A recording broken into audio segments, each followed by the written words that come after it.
Saya kepada Maha Guru. Abang mengaturkan sembah wahai Maha Guru. Engkau, aku putus dan pergi seorang diri. Lantas siapakah yang kau bawa ini, wahai Dewa Sakra? Mohon izin, wahai Maha Guru, izinkan saya menjelaskan. Di sebuah hutan Urwela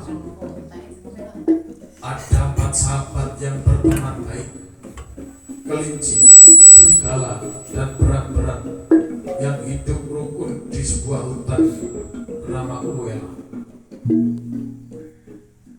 Ketika itu hamba mengujinya dengan api.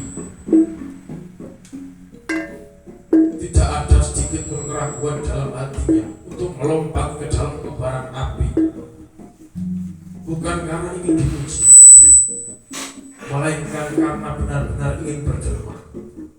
Karena ketulusan itu, api tidak mampu melukainya.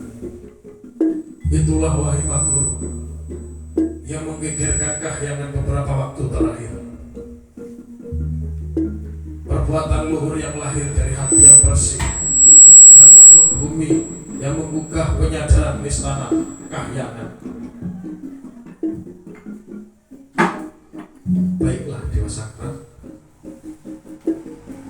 berikan kelinci tempat terbaik di kahyangan, dan berikan bidadari serta pelayan terbaik melebihi kenikmatan